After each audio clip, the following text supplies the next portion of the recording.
Pasangla, this is your Shruti ma'am and nammaloda ella notes, notification, everything that you need for your exam is available in our WhatsApp community. So definitely do scan this QR code and join our community. And our fast track batch is now running a mega offer, guys. And adu mattum illama our crash course has also started. So very affordable rates la you can join our crash course or join in our Talabadi or Vetri batches for your preparation for the NEET exam. Okay. So today we're going to do a பயங்கரமான ஒரு revision of the evolution chapter.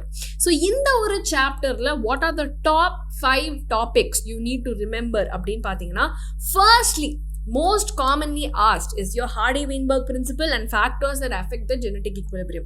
Very important. Then apart from that, types of evolutionary evidence also very frequently asked. So this is also very important for your board exam as well as for your competitive exams.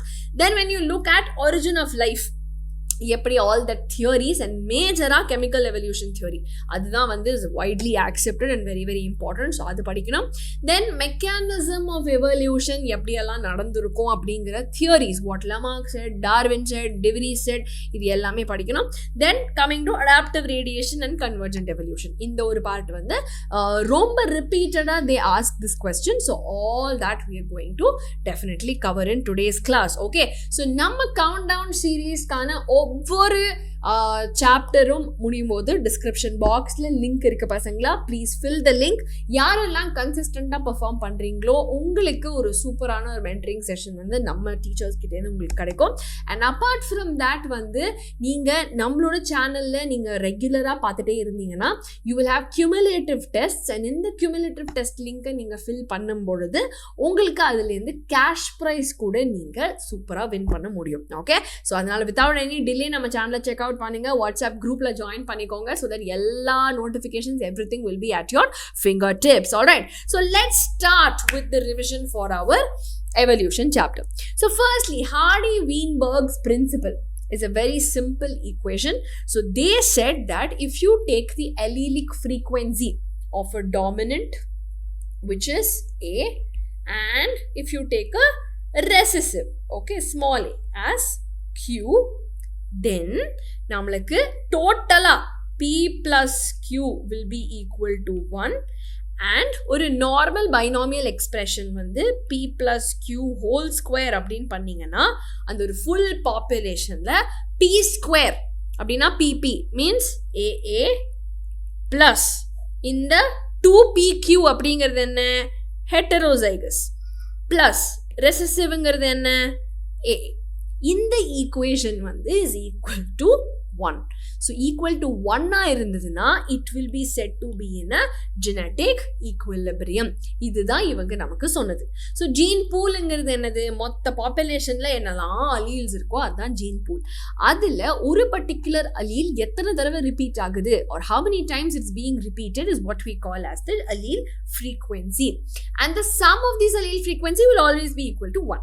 Okay, now from here if I use this simple equation, okay, then I will get P plus Q is equal to 1 and P plus Q the whole square will still be 1, but then this whole equation will expand into this particular form wherein this is AA heterozygous and the recessive. Okay, so if this equation, if this allelic frequency is going to shake, if it is not equal to 1, then I can see that some kind of evolution, some kind of speciation is happening. Okay, so what do I mean by genetic equilibrium? Whatever is the actual genotypic frequency that I get in a cross is what I actually see in the population. So if it is expected is equal to whatever is the genotypic frequency, we are safe, we are in an equilibrium. But if it is going to differ, then it is going to indicate an evolution. Now what are the factors that will affect?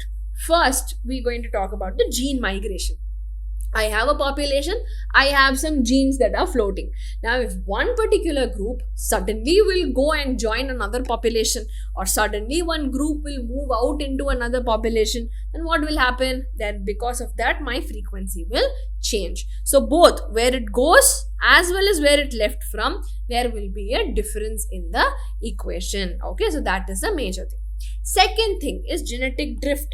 suddenly if the allele frequency changed, okay, and a small population completely got eradicated or they died or something happened, then that is what we call gene drift, okay, or genetic drift. Now, apart from that, sometimes what will happen is one group will suddenly think, okay, I am a minority anyway, so instead of being here, I'll go somewhere else and create my own population. So, if a small group will move away from the population and it will go and it will start an original population there, then that we call as the founders effect, because they founded the new bigger population. Okay, that is why we call this as a founders effect. So, this is about the gene drift. Apart from that, mutation can happen. So if mutation gets happened and then some advantages or disadvantages mutation happen and that leads to a new phenotype, then that will cause the equation to change. Apart from that, recombination, so whatever is there existing also in the same allelic population, there can be mating that happens, and because of that it can generate new and new variation in the population, which can result in the damage of my equilibrium. Then natural selection, so because of certain better traits, a group of population gets selected automatically. So even over generations, this can also lead to allelic frequencies to shift. So this Hardy-Weinberg and these factors for the change in Hardy-Weinberg's equilibrium is very, very important. Now, when we talk about natural selection, remember that there are three types. Okay, so firstly, if they choose the middle value, means what? Roughly all our heights are somewhere between 5 feet to 6 feet. That means human height has an average of 5 to 6. So most human beings will fall in this bracket. So that is stabilizing selection. There is an average phenotype that is chosen. Okay. Directional selection is where one extreme is suddenly selected. Okay. So one extreme will be chosen in the population. So for example, giraffe's neck.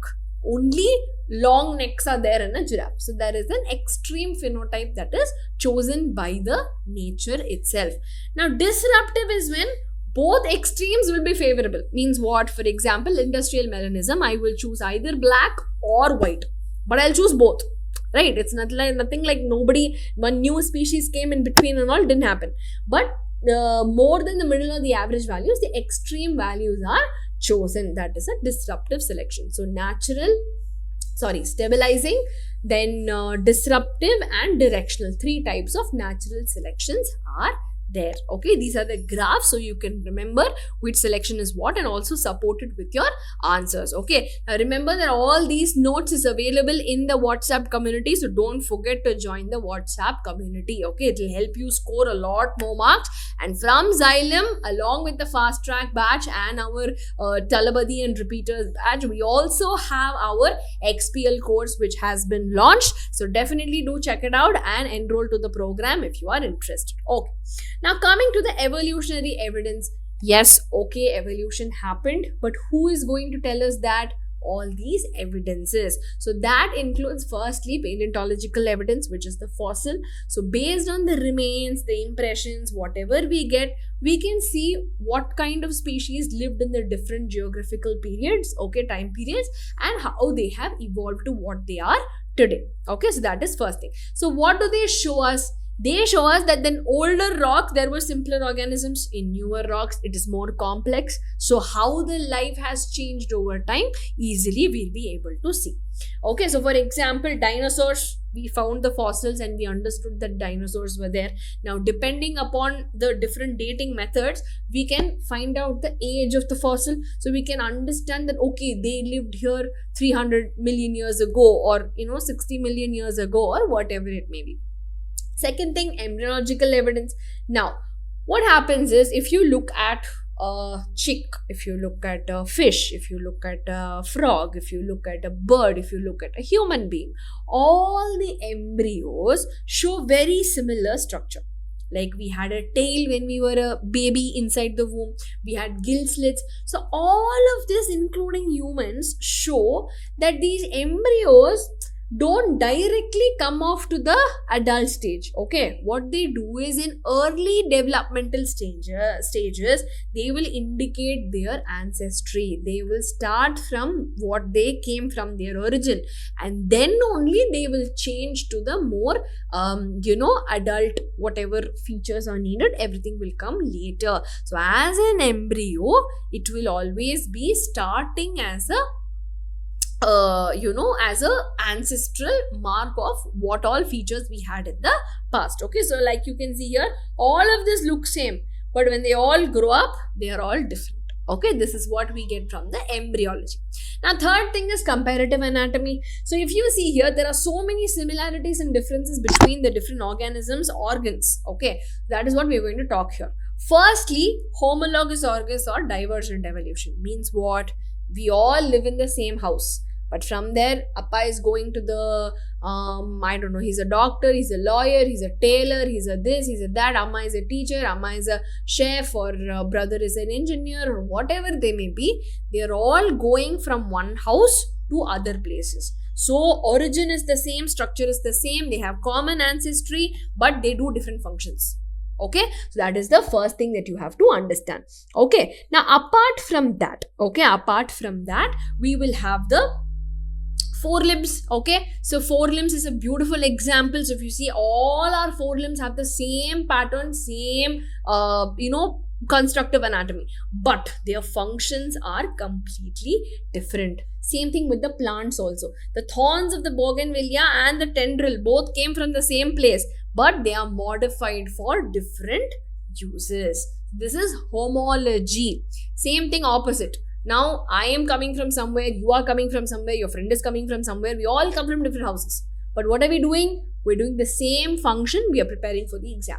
Same thing, if you look at the wings, a bird has wings, a butterfly has wings, a bat has wings, but one is a mammal, one is a bird, one is an insect. So all of these are different. Same way, sweet potato and potato. Sweet potato is a root, potato is a stem, but both of them are storing starch in their look gundu gundu. So at the end of the day, we think they are both okay, potato family, but nobody is potato family. One potato is a stem, sweet potato is a root. So they're completely different in their origins, but they come to the similar adaptation and perform a similar function. That is what we call as analogy. Okay, now apart from that, we have a lot of similarities in terms of DNA sequences, proteins. So we can find out in what kind of ancestry we came from, or what kind of things we have processed in the past. Okay, now also artificial selection. Okay, that is a very important aspect for us as an evidence of evolution. Okay, so what we have done is we have taken the desired traits that we want, like for example, from very wild ancestors, we have created dog breeds that can be domesticated at home. So there are different kinds of breeds that we have brought together for our desirable use. Okay, so if humans can create this many variations in few hundred years, then nature can do this over millions of years. Okay, so if we can do it, nature can do it better than us. Okay, that's what we mean. All right, now the adaptive evidence. So adaptive evidence is basically our industrial minimalism. So what happened? Very simple. Before the industrialization, the lichens were there on the trees and there was no pollution. So as a result, white moth could easily sit on the light colored tree and they will get selected. So they survived. Black color moths were hunted by the predators. But then what happened after industrialization? There was soot. Plus, because of pollutions, the lichens died. As a result, the bark of the trees became dark. So now the black moth can survive and the white moth started dying. So as a result, I'm just saying that overall, based on what kind of circumstances are there on the outside, the species will adapt themselves and they will evolve. So this is also an evidence of our evolution. Okay, now if you see Why this happened is because simple predation mechanism. Whoever was the predator, they could find the respective color of moths based on the color of the tree. So before the industrialization, they could see the black. After the industrialization, they could see the white. Okay, so as a result, there is natural selection that happens, and naturally one of the strands were selected. Now the other thing is the evolution by anthropogenic action. That is what we do. Okay, now we keep putting antibiotics in our body, and the bacteria becomes resistant to those antibiotics. How? They learned to survive in this particular environment. Nobody taught them how to do. We put them under circumstances where they learned and they evolved in order to survive. Similarly, pests that are resistant to pesticides, herbs and weeds that are resistant to the herbicides, all of these are important. Okay, so this evolution is very rapid when it comes to the microorganisms and pests, because they have a very short lifespan, unlike the humans. So this shows that the evolution is not a like a clear cut route of this is how it will happen. It can be a beneficial evolution also. It can be something harmful also. Like for example, we see that the antibiotics and the pesticides that are there, it is not that we want to create these resistant varieties, right? So this evolution is not directed, and of course it is a random manner. It is a matter of chance that happens. So that's what we call as a stochastic process. Okay, now coming to the theories of origin of life. Okay, so we know that the universe is extremely old, so almost 13.8 billion years old, and in that we know earth was formed about 4.5 billion years ago. Okay, now life appeared somewhere around 3.5 to 4 billion years ago, but how this life came into this earth is something astronomy, geology, chemistry, biology, everybody in all the streams are very curious about these things. Now, apart from the other theories, like for example, theory of biogenesis, theory of panspermia, special creation, so many theories are there. We are mostly going to adapt to the chemical evolution theory. So, firstly, who proposed this is Oparin and Haldane. Their hypothesis was that now the earth, when it was created, it had a reducing atmosphere. So there was methane, ammonia, hydrogen and so on in the atmosphere. There were volcanic eruptions. The temperature was extremely high, not like the 20 degrees that we're seeing today, right? So the temperature was extremely high. Now at that point of time, we had some inorganic chemicals. So there must have been some mechanism by which non-living organic molecules came, and from those molecules later the life has originated. So this is the theory that Oparin and Haldane gave. So they said that there were inorganic molecules which gave simple organic molecules, that became complex molecules, then that became self-replicating cells. Okay, and gradually we came to the life forms that we are seeing today. So this is what we call as chemical evolution. Now, this was just a hypothesis, a proposal that Oparin and Haldane gave. From there, we had Miller and Urey, okay, who actually conducted the experiment. Okay, mainly Miller conducted the experiment. So he created this particular apparatus that kind of mimicked the same kind of atmosphere that we would have had in that kind of a situation. Okay, so he closed the flask and he contained all these gases. He maintained an 800 degree centigrade, and then he made an electric discharge. So in that electric discharge, after that, he collected some of the water vapors. He cooled the water vapors, and he saw that there were some amino acids, sugars, and some pigments, fats, all of these which are organic molecules. So in the reducing atmosphere, in the inorganic molecules that were there, somehow these organic molecules got created. So this was a strong experimental evidence for our chemical evolution. Okay, now Definitely do remember that as your exams are coming closer, you might need all of these notes for your revision, and definitely it is all available in our WhatsApp community. So marakama இப்பவே போய் join பண்ணிக்கோங்க. Okay, now our fast track batch, Talabadi, Vetri, all batches are there, but apart from that we also have our XPL, our crash course for NEET. So for more details, definitely do visit our website. We have a special 10% off going on, so definitely do avail it at the earliest. Okay, now coming to the mechanism of evolution. Now evolution, how it happens because of genetic variations. Okay, and understanding how these variations are produced is how we will understand evolution also, right? So firstly, we had Darwin's theory. Okay, so what Darwin said was, these what we call evolution, or these changes, are small, they are variable, and they are inheritable changes, okay, that we can inherit from our ancestors.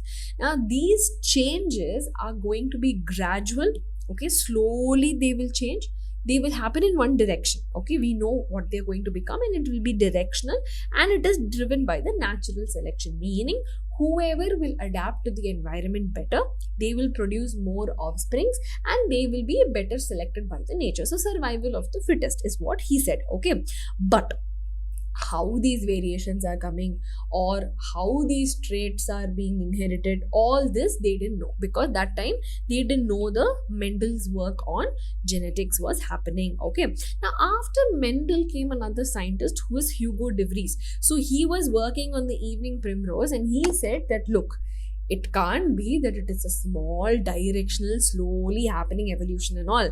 That is wrong. What happens is there will be a large big mutation.